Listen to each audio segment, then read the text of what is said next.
maghrib muna yawan karanta wannan sura a cikin sallah. Wannan sura ce wadda dukkanin mumini na ƙwarai ba sallah a duniya da zai yi ya ƙare bai karanta wannan sura ba. Sura ce wadda annabin Allah annabi Muhammad sallallahu alaihi wasallam ya karantar da mu wannan sura. Wannan sura tana kunshe da abubuwa na darasi na aqida. Sura ce wadda take karanta muna, take gaya muna a duniya babu wanda isa ya tsare mu in ba Allah ba. Sura ce wadda take karantar da mu yadda da Allah shi ke ba da tsaro, mu gani in Allah bai ba mu tsaro ba. Asbabun nuzul na wannan sura, annabin Allah annabi Muhammad sallallahu alaihi wasallam da yake surori ne guda biyu suke da wannan asbabun nuzul. Annabin Allah annabi Muhammad sallallahu alaihi wasallam wata rana Allah ya jarabce shi da an yi mishi sihiri. Sihirin da aka yi ma annabin Allah annabi Muhammad sallallahu alaihi wasallam har ya kai ga ya fara nunawa, illa ta ɓangaren wahayi kawai ne wannan sihirin bai yi tasiri ba. Annabin Allah annabi Muhammad sallallahu alaihi wasallam yana kwance yana bacci, sai Allah subhanahu wata'ala ya aiko mala'iku guda biyu. Mala'ika ɗaya ya zauna kusa ga kan annabin Allah annabi Muhammad sallallahu alaihi wasallam. Mala'ika ɗaya ya koma wajen ƙafafun annabin Allah annabi Muhammad sallallahu alaihi wasallam. Wayannan mala'iku Allah ne ya aiko su ba don komi ba saboda su karantar da annabin Allah annabi Muhammad sallallahu alaihi wasallam yadda za a yi a walwala sihirin da aka wa annabi. Wayannan surorin guda biyu da aka saukan ma annabin Allah annabi Muhammad sallallahu alaihi wasallam yana daga cikin gata da Allah ya yi muna, ya hore muna wayannan surori guda biyu. Yana daga cikin rahama ta Allah da Allah subhanahu wata'ala ya hore muna wayannan surori guda biyu. Domin da Allah bai ba mu irin wayannan surorin ba, da Allah ya kyale mu sagaga, ba mu san yadda za a yi mu nemi tsarin shi ba, da yau wanda ya fi wani ƙarfi da ya cutar da shi. Amma da yake Allah shi ke ba da kariya, kuma ya karantar da mu abubuwan da za mu yi idan muka yi su za mu samu kariyar shi zai sa babu wani mai mulki wanda isa ya iya cutar da kai in Allah ya kare ka. Babu wani mai dukiya wanda ya isa ya cutar da kai in Allah ya kare ka. Babu wani wanda yake da ƙarfi da ya isa ya cutar da kai idan Allah ya kare ka. Annabin Allah annabi Muhammad sallallahu alaihi wasallam, wayannan mala'iku guda biyu, wannan mala'ika ya yi tambaya, mala'ika ɗaya ya ba da amsa. Suka gaya ma annabin Allah annabi Muhammad sallallahu alaihi wasallam da abin da aka yi sihirin da shi, da inda aka binne sihirin, da wanda ya sihirin, dukkaninsu sai da aka gaya ma annabin Allah annabi Muhammad sallallahu alaihi wasallam. Da annabin Allah annabi Muhammad sallallahu alaihi wasallam ya tashi daga bacci ya farka, ya ba Aisha radiyallahu anha labarin abin da ya faru. Annabin Allah annabi Muhammad sallallahu alaihi wasallam ya iza wasu daga cikin sahabban shi irin su Ali ibn Abi Talib su je su isko da Zubair, su wajen uku annabi ya tura su je cikin rijiyar da aka rufe wannan abu, su ɓaɓɓake dutsen da aka danne wannan sihirin da aka yi, su ɗauko kayan da aka yi a walwala wannan sihiri. Allah subhanahu wa ta'ala ya saukan ma annabin Allah annabi Muhammad sallallahu alaihi wasallam wa'annan surorin guda biyu, wanda wa'annan surori guda biyu za mu yi magana in Allah ya da akan sura ɗaya. Wannan surori annabin Allah annabi Muhammad sallallahu alaihi wasallam ya ce suna daga cikin surorin da Allah subhanahu wa ta'ala yake ƙauna. Ya duk abin da aka ce ma annabin Allah yana ƙaunar shi, matsayinka wanda Allah ya halitta wajibi ne kai ma ka ƙaunaci wannan. Dukkanin abin da waɗannan surori ne da annabin Allah annabi Muhammad sallallahu alaihi wasallam yake yawan karantawa a cikin sallar shi. Duk annabi yana sallah yana yawan karanta waɗannan surorin. Kaga ya nuna ba ƙaramin muhimmanci ke ga waɗannan surorin ba. wannan sura ita ce suratul nas. Alarama sai ka karanta mana muji. Bismillahir Rahmanir Rahim. Qul a'udhu bi rabbin nas, malikin nas, ilahin nas, min sharril waswasil khannas, alladhi yuwaswisu fi sudurin nas, min aljinnati wan nas. Allah subhanahu wa ta'ala Allah ya ce qul ka ce a'udhu ina neman tsari, qul a'udhu bi rabbin nas, ina neman tsari daga ubangijin mutane. Wannan kalma ta a'udhu, kalma ta neman tsari ya ku ƴan uwa musulmi, kalma ce wadda Allah yake so ya karantar da mu. Duk wanda ya yarda da cewa Allah yana iya tsare shi, to Allah zai kare shi. Idan ka shiga a cikin alkur'ani alaramma, Allah subhanahu wa ta'ala ya ga karantar da mu darussa da dama a cikin alkur'ani wa'anda Allah yawa wasu bayi gata ta dalilin wannan kalma ta a'udhu. Idan ka shiga cikin suratu Ali Imran, Allah subhanahu wa ta'ala ya ba mu labarin mahaifiyar na Maryam lokacin da Allah ya kaddari ta haifi na Maryam. فلما وضعتها قالت رب إني وضعتها أنثى والله أعلم بما وضعت وليس الذكر كالأنثى وإني سميتها مريم وإني أعيذها بك وذريتها من الشيطان الرجيم فتقبلها ربها بقبول حسن وأنبتها نباتا حسنا وكفلها زكريا. كلما دخل عليها زكريا المهراب وجد عندها رزقا قال يا مريم أنى لك هذا؟ قالت هو من عند الله إن الله يرزق من يشاء بغير حساب. Allah subhanahu wa ta'ala na Maryam alaiha salatu wassalam lokacin da mahaifiyarta ta haife ta, falamma wada'atha, lokacin da ta haife ta, qalat sai ta ce rabbi inni wada'tuha unsa, na haifiya ubangiji na haife ta diya mace, alhali walaysa dhakaru kal unsa, diya mace ba kamar ɗa namiji take ba, domin ba dan komi ba saboda Allah subhanahu wa ta'ala ya ce ar-rijalu qawwamuna 'ala an-nisa'i bima faddala Allahu ba'dahum 'ala ba'din wa bima anfaqu min amwalihim فالصالحات قانتات حافظات للغيب بما حفظ الله. Allah subhanahu wa ta'ala ya ce ar-rijalu qawwamuna 'ala nisa. Wannan fifiko da Allah ya ba maza akan mata ba wai wani fifiko bane na wani abu, a'a, kai matsayinka da Allah ya yi ka namiji a gida, matan da suke ƙarƙashinka iyalinka, ba a so ka koma mijin hajiya, ka yi kwance matarka sai ta biɗo abinci, ka yi kwance duk abin da za a yi a gida matarka ne. A'a, da Allah ya ce ar-rijalu qawwamuna 'ala nisa,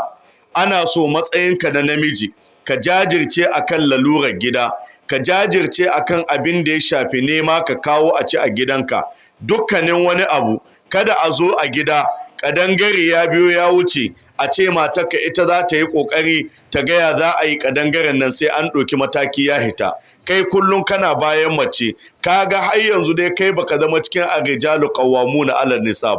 ba dan komi ba, matarka ta biɗo abinci, in wani abin tsoro ya taho sai ka tura matarka ki ce tai ki diba ki ga minana, kai ga ka kwance cikin ɗaki wai tsoro haka ji. Da haka falamma wada'atha qalat rabbi inni wada'tuha unsa, sai ta ce wallahu a'lamu bima wada'at, ta ce Allah ya fi ni sanin abin da na haifa. amma wa inni sammaituha Maryam, tace na sanya mata suna Maryam. Daga cikin maganar da ta yi sai ta ce wa inni u'izuha bik, sai ta nemi Allah subhanahu wata'ala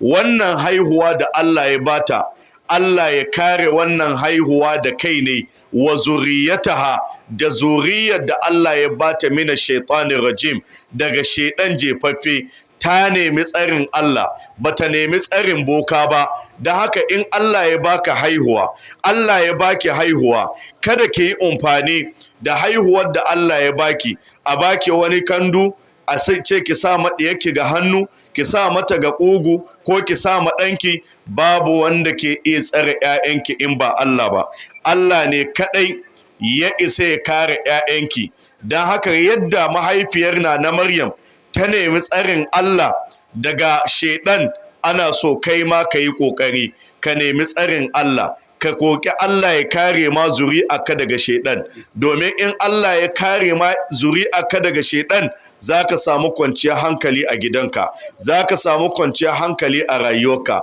Malamai suka ce ta dalilin addu'ar da mahaifiyar na Maryam tawa na Maryam akan abin da ya shafi wannan addu'a da ta yi, ta yi wannan addu'a, ta ce tana roƙon Allah ya tsare na Maryam zuriyataha da zuri'arta daga shaiɗan. Suka ce malamai suka ce shine dalili lokacin da Allah subhanahu wata'ala ya ƙaddari na Maryam, Allah ya ƙaddari ta samu wani waje inda take ibada, babu wani wanda ke zuwa wajen, babu wani mahaluki da ke iya zuwa wajen. Da Allah subhanahu wata'ala ya ƙaddari tana cikin wannan ibada, sai Allah ya aika mata mala'ika. Wannan mala'ika da Allah ya tura mata ya yi shiga irin ta maza, gashi fari, son kowa ƙin wanda ya rasa, amma Allah ya taimake ta ta dalilin addu'ar da mahaifiyarta ta yi ta neman mata tsari da zuri'arta, shine ta iya buɗe baki ta ce qalat inni a'udhu birrahmani mink in kunta taqiya. Ta nemi tsarin Allah subhanahu wata'ala daga wannan bawan Allah da ya zo wajenta. Amma in ba don da haka ba, kun ga Allah ya ƙaddari ta dalilin addu'an mahaifiyarta neman tsari, sai Allah ya kare zuri'arta. Don haka ka yawaita addu'a, zuri'ar da Allah ya baka, Allah ya kare ta daga sharrin shaiɗan. Ka yi addu'a Allah ya kare abin da zai baka daga sharrin shaiɗan. Shi yasa Allah subhanahu wata'ala ya ce qul a'udhu, ka nemi tsarin Allah, ka nemi tsarin Allah daga shaiɗan. Domin in baka nemi tsarin Allah ba, babu wanda ya isa ya tsare ka in ba Allah ba. Abubuwa da dama, bokaye na nan, malaman tsibba na nan, jinnu na nan, masu kandun baka na nan. In baka nemi tsarin Allah ba, babu wanda ya isa ya tsare ka in ba Allah ba. A kissa ta biyu shine Annabi Yusuf alaihi salatu wassalam, lokacin da Allah ya kaddari aka sayar da shi matsayin bawa, aka kai shi gidan sarki, ya yi rayuwa a gidan sarki, ya tashi a gidan sarki, yana tare da matar sarki, ya ci abinci gidan sarki, ya kwana ɗakin matar sarki, ya yi rayuwa. Gashi Allah subhanahu wata'ala ya ba shi sura mai kyau, wanda duk wanda ya gane shi son kowa ƙin wanda ya rasa. Amma da Allah ya ƙaddari, Allah ya jarabce shi, sai Allah ya ƙaddari da ya tashi ya kai wasu shekaru, bancin Allah ya saukan mai da manzanci da annabci, lokacin sai ga shi Allah ya ƙaddari matar sarki ta ga yanzu cewa Allah ya ƙaddari yanzu ya zama namiji, ga sura gami, tana shawatai sosai, sai ga shi warawadatu allati huwa fi baitiha an nafsi wa ghallaqat al-abwab wa qalat hayta lak qala ma'adha Allah innahu rabbi ahsana mathwaya innahu la yuflihu zalimun. Annabi Yusuf alaihi salatu wassalam, lokacin da matar sarki ta kira shi, ta sa shi ta rufe ɗaki da ko'ina, tana nema ne ga abin da bai dace ba. Imra'atul aziz turawidu fataha an nafsi qad shagafaha hubba. Son yayi mata tsanani, tana bala'in son annabi Yusuf kuma tana son sai annabi Yusuf yayi badala da ita, amma cikin taimakon Allah ta yi ta ƙoƙari ba ta samu sa'a ba. Annabi Yusuf gashi ta rufe ƙofa, Allah ya taimake shi ya tsare shi, da lokacin da taimakon da Allah ya mai, lokacin da ta neme shi ta gaya mai buƙatar ta, nan take sai ya ce qala ma'adallah, sai ya ce a'udhu billah, yana neman tsarin Allah, sai Allah subhanahu wata'ala ya kare shi. Dan haka matuƙar kana son Allah ya kare ka, lokacin da ka ga wata mace shawa ya ta kai ma ko ina, kyawanta ya kai ma ko ina, ka tuna da Allah kai tsaye ka yi ƙoƙari ka ce a'udhu billah, ka nemi tsarin Allah, sai Allah ya kare ka daga shaiɗan. Ba don komi ba, ya yi alƙawali dukkanin mutane sai ya ɓatar da banu Adam, sai wa'anda Allah ya kare. To idan ka nemi tsarin Allah, sai Allah ya sa ka cikin bayan da Allah zai karewa. Shi yasa annabi Yusuf alaihi salatu wassalam, Allah ya taimake shi ya iya buɗe baki, da ya buɗe baki sai ce qala ma'adallah, sai ya ce a'udhu billah, ya nemi tsarin Allah. Ba don komi ba, babu mai iya kare shi in ba Allah ba, babu mai iya bashi gudunmuwa a wannan lokaci in ba Allah subhanahu wata'ala ba. Don haka shi yasa Allah subhanahu wata'ala ya karantar da mu, ya nuna muna neman tsarin shi ba don komi ba, saboda idan ka nemi tsarin Allah sai Allah ya kare ka. Annabin Allah annabi Muhammad sallallahu alaihi wasallam, wata rana Barra ibn Azib yace kunna fi janazatin fi baqi'il gardaq fa atana an-nabiy sallallahu alaihi wasallam fa qa'ada wa qa'adna hawlahu ka'anna ala ru'usina at-tayr wa huwa yulhadu lahu فقال رسول الله صلى الله عليه وسلم أعوذ بالله من عذاب القبر، أعوذ بالله من عذاب القبر، أعوذ بالله من عذاب القبر 3 مرات. ثم قال رسول الله صلى الله عليه وسلم إن العبد المؤمن إذا كان في انقطاع من الدنيا وإقبال إلى الآخرة نزلت إليه الملائكة كأن على وجوههم الشمس معهم كفن من أكفان الجنة وحنوط من حنوط الجنة فجلسوا منه مد البصر، ثم يجيء ملك الموت حتى يجلس عند رأسه فيقول يا أيتها النفس الطيبة اخرجي إلى مغفرة من الله ورضوان، فتخرج تسيل كما تسيل القطرة من في السقا فيأخذها، فإذا أخذها لم يدعوها في يده طرفة عين حتى يأخذوها فيجعلوها في الكب وذلك الحنود، فيسعدون بها فلا يمرون بها على ملأ من الملائكة إلا قالوا ما هذه الروح الطيبة، فيقولون فلان ابن فلان بأطيب أو بأحسن أسمائه التي كانوا يسمونه بها في الدنيا، فيشيئه من كل سماء مقربوها إلى السماء التي تليها حتى ينتهى بها إلى السماء السابعة، فيقول الله عز وجل اكتبوا كتاب عبدي في إليين وأعيدوه إلى الدنيا فإني منها خلقته وفيها أعيده ومنها أخرجهم تارة أخرى. براء بن عازب يتي وترانا a wata ruwaya kharajna ma'a rasulullahi sallallahu alaihi wasallam, mun fita tare da annabin Allah annabi Muhammad sallallahu alaihi wasallam. Ina za ku je? Barra yace fi janazati rajulun min al-ansar, za mu je a wajen jana'izar ɗaya daga cikin sahabbai mutanen ansar. Annabi wannan Barra yace ko da muka je walamma yulhad, ana mai kabarin da ake ce lahad, kabarin da aka wa annabin Allah annabi Muhammad sallallahu alaihi wasallam. Lokacin da muka je, Barra yace wa kana fi yadihi udun yamkuthu bihi al-ard, annabi yana rike da wani kare wanda yake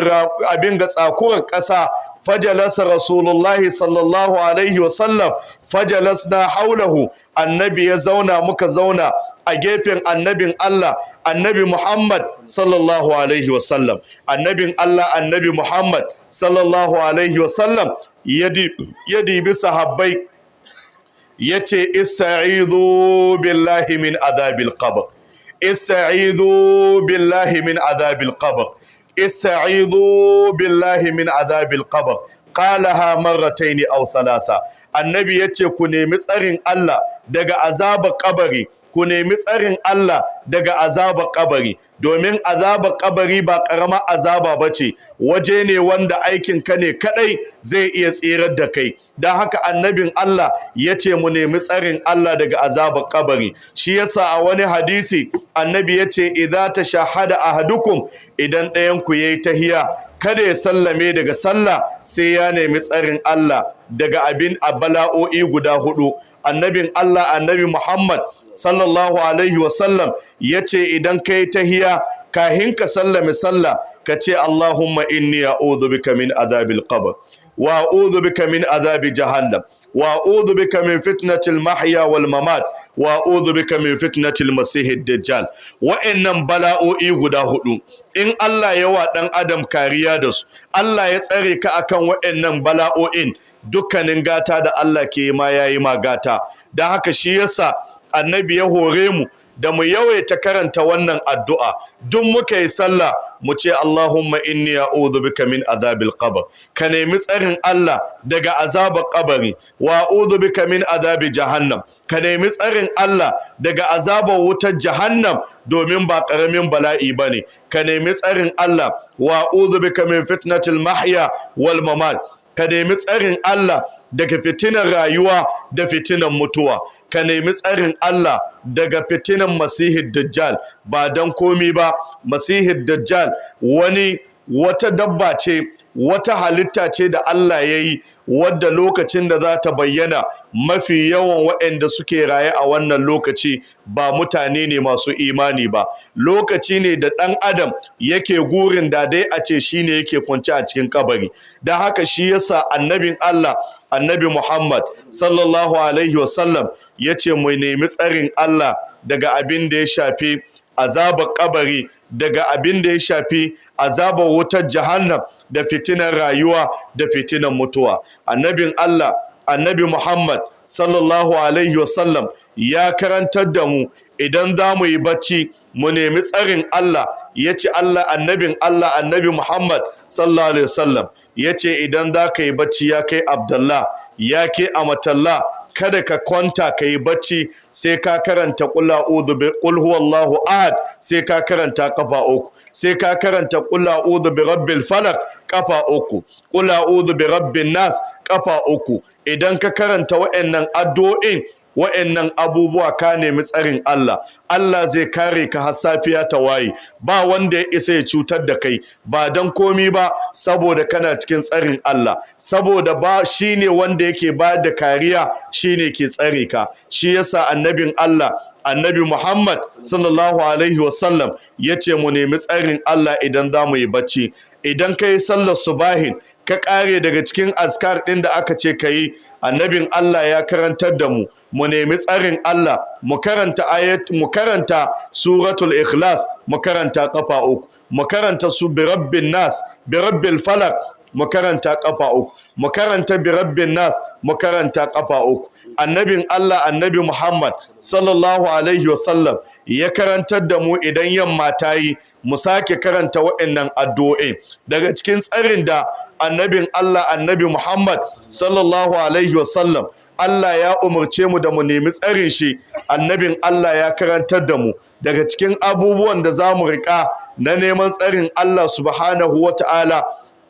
shine lokacin da ka tashi za ka yi azkar bayan sallar subahin ka ƙare azkar na kullu dubur salatin ka ƙare ana so ka karanta a'udhu bi kalimatillahi tammat min sharri ma khalaq ana so ka karanta kafa uku ka ce a'udhu bi kalimatillahi tammat min sharri ma khalaq a'udhu bi kalimatillahi tammat min sharri ma khalaq annabin Allah annabi Muhammad sallallahu alaihi wasallam yace duk wanda ya karanta wannan addu'a babu abin da zai iya cutar da shi a cikin wannan yini idan yamma ta yi annabi yace ka sake neman tsari ka ce a'udhu bi kalimatillahi tammat min sharri ma khalaq ka ce a'udhu bi kalimatillahi tammat min sharri ma khalaq ka ce a'udhu bi kalimatillahi tammat min sharri ma khalaq Allah zai yi ma kariya a cikin daren da za a shiga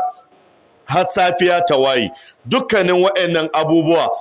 Allah ya yi muna su, gata ne Allah ya yi muna, ba don komi ba saboda akwai waɗanda da dama suna nan suna ganin ya za a yi su ga bayanka. Akwai waɗanda ke son su cutar da kai, akwai masu kandun baka. Annabin Allah ya karantar da kai ka karanta wannan addu'a. Idan Allah ya ƙaddari bawan Allah lokacin da aka yi aure aka kai mace a gidan aure a ɗakin mijinta, ana son ango ya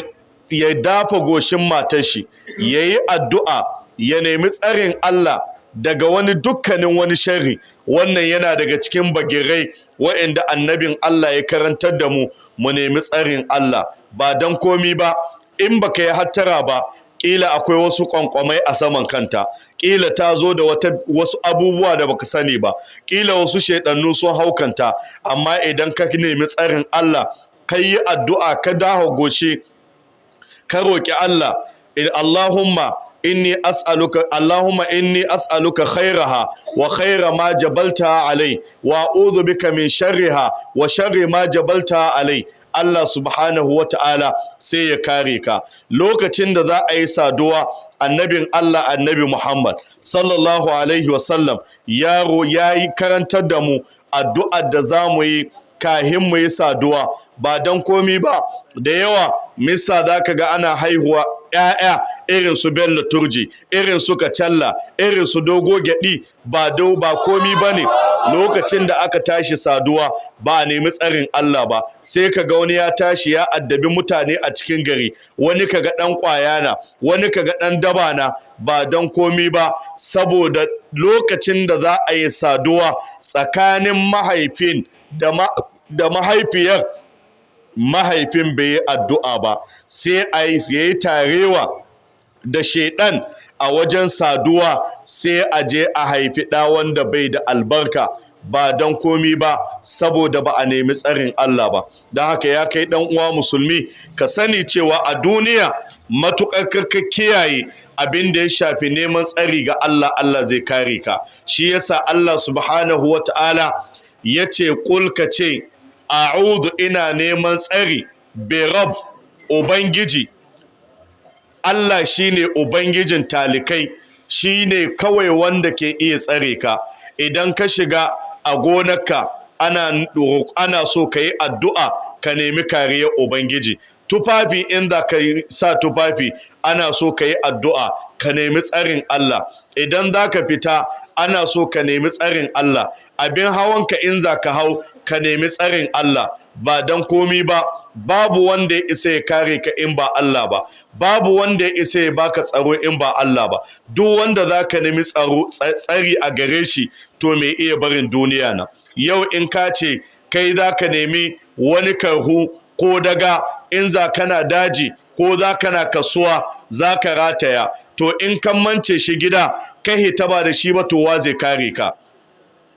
Lokacin da kake a cikin cikin mahaifiyarka, babu wanda ke kare ka in ba Allah ba. To yanzu kuma ka fito, kuma baka yadda da Allah na iya baka tsari ba, dole sai ka nemi tsarin wani bawa wanda zaka hada da Allah a wajen bauta. Zaka ga hatta da Alkur'ani, idan dan adam zai karanta, sai da annabin Allah, annabi Muhammad sallallahu alaihi wasallam ya ce mu nemi tsarin Allah. Me Allah ya ce alaramma? Wa idza qara'ta al-Qur'ana fasta'iz billahi minash shaitanir rajim. Innahu laysa lahu sultanun 'ala alladhina amanu wa 'ala rabbihim yatawakkalun. Allah subhanahu wa ta'ala yace idan zaka karanta Al-Qur'ani, ku diba ku ga Alƙur'ani littafi ne na Allah, amma Allah ya karantar da kai idan za ka karanta shi, to ka nemi tsarin Allah, ba don komi ba saboda in baka nemi tsarin Allah ba, wannan hadda da kake yi tana iya tahiyarta, karatun da kake yi kana iya mantawa, shedan na iya ɗauke ma hankali, ba don komi ba. Idan ka ga kamance, to shedan ne ya mantar da kai, ba Allah subhanahu wa ta'ala ba. Ba a cewa Allah ya mantar da ni, sai dai ka ce shedan ne ya mantar da ni domin idan ka dibi maganganu na annabawan Allah duk lokacin da zaka ji sun yi magana sai su ce shedan ya mantar da ni. Ya ta kaya da annabin Allah annabi Musa alaihi salatu wassalam me yace alaramma falamma jawaza qala li fatahu atina qada'ana laqad laqina min safarina hadha nasaba قال أرأيت إذا أوينا إلى الصخرة فإني نسيت الحوت وما أنسانيه إلا الشيطان أن أذكره فاتخذ سبيله في البحر عجبا idan kaga kayan mantuwa shedan ne ya mantar da kai dan haka shi yasa inda kai karatun hatta da alqur'ani inda ka karanta Allah yace ka nemi tsarin Allah daga shedan ba don komi ba saboda irin abubuwan da ke iya biyowa baya shi yasa Allah ya ce idan za ka karanta alkur'ani ya kai ɗan uwa to ka yi isti'ada ka nemi tsarin Allah daga shedan wannan isti'ada da kuke gani a'udhu kalma a'udhu da kuke gani ba ƙaramar kalma ba ce ga rayuwar ɗan adam domin duk wanda Allah ya kare babu wanda ya isa ya cutar da shi annabin Allah annabi Muhammad sallallahu alaihi wasallam ya karantar da mu cewa mu nemi tsarin Allah daga abin da ya shafi ruwa mu nemi tsarin Allah daga abin da ya shafi wato abin da ya shafi tsoro babu wanda ke iya kare ka in ba Allah ba ya kai dan uwa ka gane cewa hatta da talauci sai da annabi ya karantar da mu nemi tsarin Allah daga abin da ya shafi talauci ba dan komi ba babu mai iya tsare ka da talauci in ba Allah ba ba mu mai tsare ka da ruwa in ba Allah ba wai in ka ji ana kiran ruwa ka ji ana kiran wani ana ce mai wai akwai sunan da malam Bahaushe ke wa maruwaci wai sai a ce mai mi wai matsolo ko domin uhanin a jingina ka da siffa ta 'yan wuta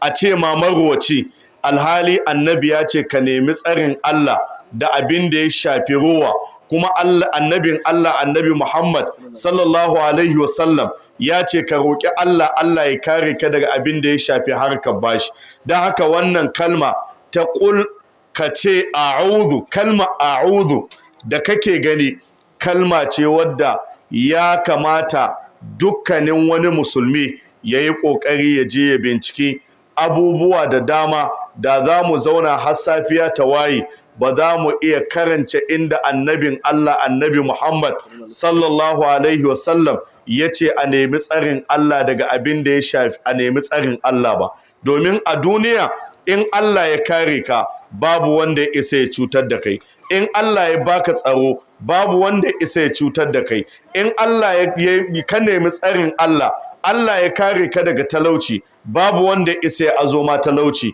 in Allah ya kare ka da abin da ya shafi ruwa babu wanda ya isa ya sa ka dinga ruwa da yawa za ka ga malaman bid'a suna ɗora mutane wai wani bawan Allah mun ka haɗu da shi Allah ya taimakai dai kahin ya bar duniya Allah ya sa ya dawo ma sunna ya ba harkar bid'a amma matsalar da ya samu kahin ya baro shigowa ta sunna har yanzu Allah bai kaddare shi ya gane wani karatu ba alaramma wai wani malamin bid'a ya ce mai duk wanda ka yawan alheri sai ya yawaita ruwa wai sai ya yi saurin mutuwa duk wanda ka yawan kyauta wai sai ya mutu da wuri kaga tunnan ya koya mai rowa alhali kuma annabin Allah annabi Muhammad sallallahu alaihi wasallam ya karantar da mu nemi tsarin Allah daga abin da ya shafi rowa ya ku yan uwa musulmi ya kamata mu tsaya da darasin mu nan mu dan karanta mu jawo hankalin ango akan abin da ya shafi al'amarin aure ya kai ango akwai shawarwari guda 5 da nake so in baka akan abin da ya shafi al'amari na aure abu na farko matsayinka na ango da kai aure ka sa a ranka cewa babu mai bada haihuwa in ba Allah ba da yawa zaka ga in an yi aure bayan aure wata 1 wata 2 sai ka je wai abokan ango suna cewa to kai ango mi Allah bari har yanzu ba mu ji kai komi ba sai ka je wani an ce mai ya kawo runhwatai ban san wace irin runhwata ba babu mai iya bada haihuwa in ba Allah ba. Allah ne kadai wanda ya khuluqu ma yasha'u, wanda yake halitta abin da ya ga dama. Ya habu liman yasha'u inasan wa ya habu liman yasha'u dhukur, ya bayar da kyautar ɗa namiji ga wanda ya ga dama, ya bayar da kyautar ɗiya mace ga wanda ya ga dama. Aw yuzawwijuhum dhukranan wa inasa, ko Allah ya hada ma a cikin zuri'a kai ya baka ɗiya maza ya baka ɗiya mata. In Allah ya ga dama kuma ya ji aluman ya sha wa aqima, Allah ya hana ma haihuwa kuma babu wanda ya isa ya baka. Dan haka ka sa a ranka ya kai dan uwa Malam Yushau, haihuwa Allah ke bada ita. Da yawa zaka ga wasu iyaye bayan aure da shekara ɗaya wai matar ga ko juyi ta, mu har yanzu ba mu ji komi ba. Ba ɗanku na abbai iya komi ba, ganin daman Allah na bai tashi bashi ba, kuma ba ku isa ku sa ya samu haihuwa ba.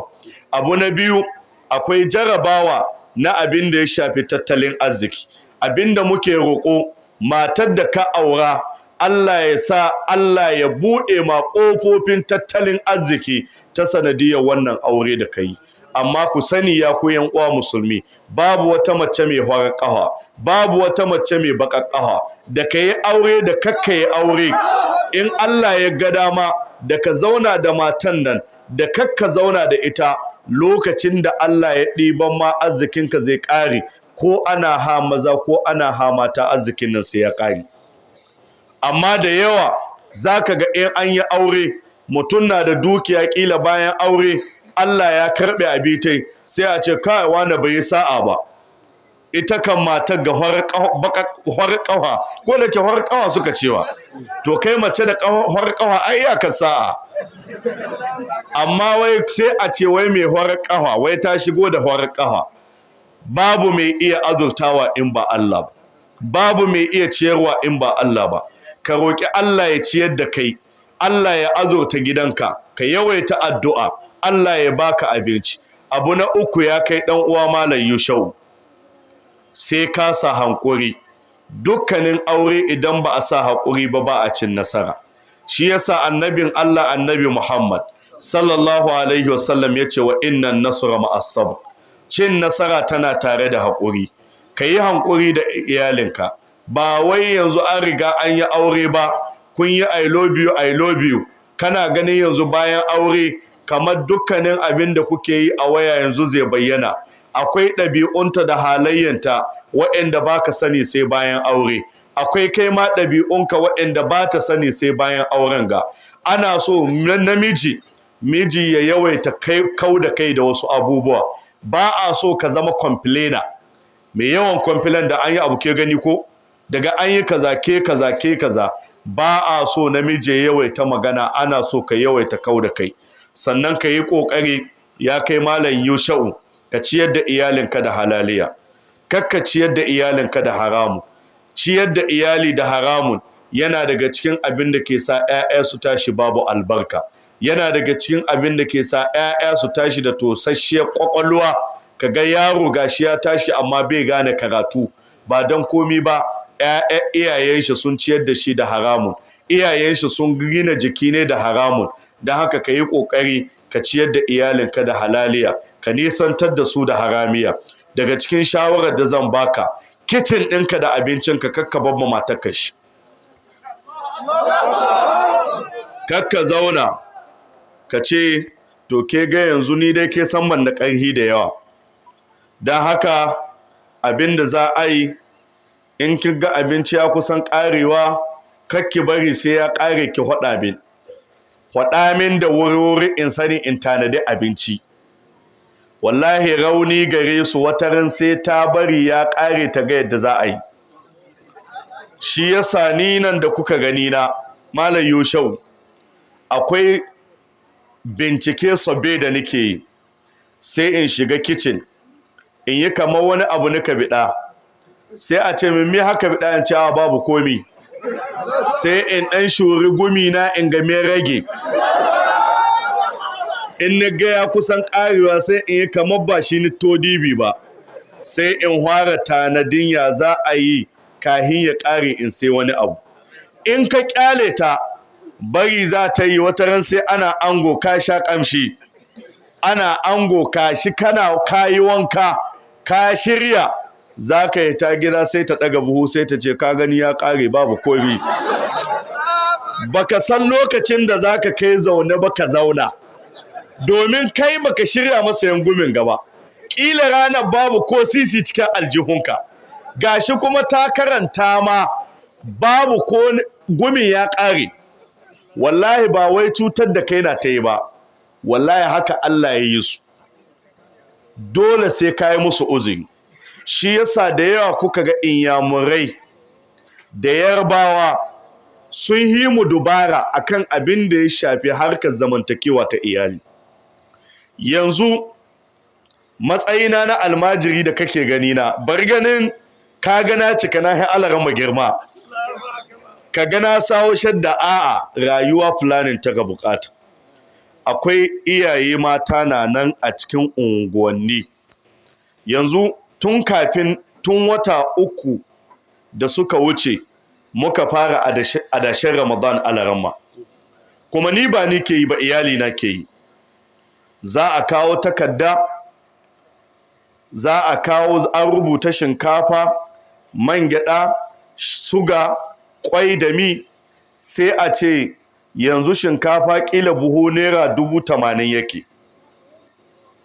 to sai a buga a yi divide by wata 6 kwana nawa garai sai a yi divide by 6 months sai a ce duk yini za ka zuba naira 50 har wata 6 yayi ko da azumi ka tuwa saura kwana 2 malam in an ka shigo ma da kaya cikin gidanka wallahi malam sai ka sha mamaki kuma wannan yanayi da muke ciki yanayi ne da ya kamata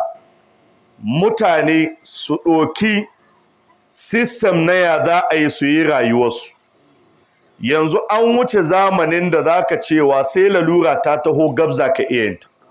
wata ran matsala za a samu in kana so iyalinka su yi Ramadan cikin jin daɗi ɗan biɗar da haka yi rinka sebin ɗin wani abu ku yi ‘yan ƙungiya da za ku tara wani abu kuna tarawa yadda aka tontom na naman na sallah in sallah ta taho a sai bajiminsa wani ya tara 20,000 in an ce ya bashe su lokaci ɗaya bai iya bashe su amma yanzu gashi yana tara naira 100 ko da azumi ka tahowa sallah ta taho a yanke sa sai an yi mamakin naman da zai kawo haka ya kamata a ce ana rayuwa a yanzu lokacin da kasancewa akwai wata hidima tare ta to ka yi mata asusu shi yasa kuka ga dattijawanmu na da ba wai kuɗi gare su ba sai ka ga dattijo bai da kuɗi amma ko da lalura ka tahowa sai kaya mamakin yadda ya yi ta domin akwai asusu da ya aje gida duk buƙatar da damuwar da yake da ita su wa'annan kuɗin bai ƙoƙari ya ga cewa ya halaka su yana nan yana aje su yana targeting ɗin cewa nan da shekara 5 zai aurar da 'ya'ya dai don haka in ya samu kuɗi ya ɗan sayo cibi ya aje ya ɗan sayo kula aje ko da lokaci ka yi an tanadi abu amma mu kuma yanzu ƙoƙarin muka yi magani sha yanzu magani yanzu don haka ana buƙatar mutum ya sanya za a yi da system ɗin gida ne rayuwar da muke ciki yanzu kakka sama kanka ƙarya nuna ma matarka kai awwa mi ka aje mi a gare ka tun kahin ta yi auren ta san abin da ke gare ka in an yi auren bayan auren ka ya zamanto zaman lafiya za ku yi ta san kowa a kai amma ka tashi zuwa kana neman yarinya a cikin garin wai har da unguwa za ta da kai baka aje ba baka ba kowa ajiya ba amma wai inda tana unguwa wai sai ta kira ka kai kuma ga kanan bi ta zaizai sai ka aro mashin ɗin abokinka sai ka kai ta unguwa kaza sai ka kai ta waje kaza ko da za a yin auren a yi aure baka da mashin ka saba mata da duk inda za tana sai ka kai ta amma in ka saba mata ta san cewa baka da in ta tashi zuwa unguwa ba ta ko tsaya dibin mi a abin hawan da gare ka za ta yi lalurarta sannan ana buƙatar ka yi ƙoƙari ka kyautata ma iyalinka wajen alkhairi ka yi ƙoƙari kakka zama ƙwanƙira maruwaci ranar da Allah ya buɗa ma ɗan abin da ka samu ɗan ma iyalinka. Wata rana in Allah ya baka dama ka ji kana jin kuɗi, kai ɗauki matarka ku yi yawuri. In kun ta yawuri, ka samu ɗaki ka kama hotel ku zauna ku sha AC. In ma baka iya kama ɗaki hotel,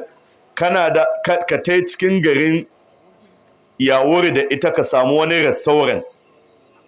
na abinci ku zauna ka ce duk abin da yau babu maganar dahuwar abinci.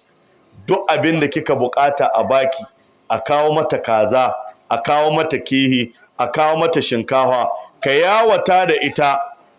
Wata rana ka yi kwanta gore da ita, in ka shiga wata da ita ya wuri sai ta ce a'a mai gida ashe haka duniya take da faɗi. Domin bata saba ganin motoci da yawa ba,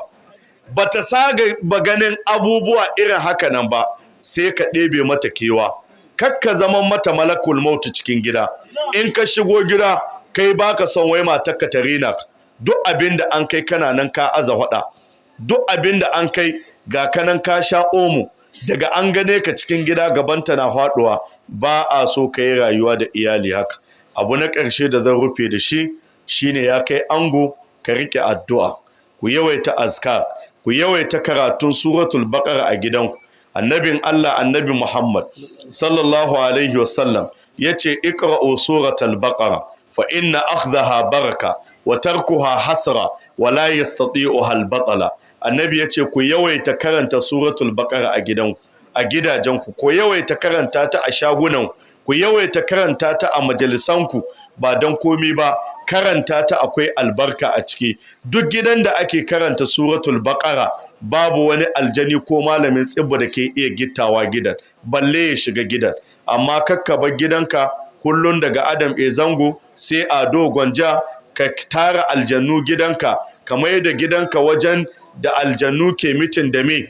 sai ka gasa gane matsalar ka da kai da iyalinka. Don haka ka yi ƙoƙari ka kula da iyalinka, ka ci gaba da addu'a. Duk lokacin da ka yi addu'a, ka rinka addu'a rabbi habli min ladunka dhurriyatan tayyiba. Da wanda ya aure da wanda bai yi aure ba, ana so ya rinka addu'a Allah ka bani zuri'a ta gari. Muna roƙon Allah inda muka yi daidai Allah ka ba mu ladashi, inda muka yi kuskure karancin ilimi ne mu almajirai ne,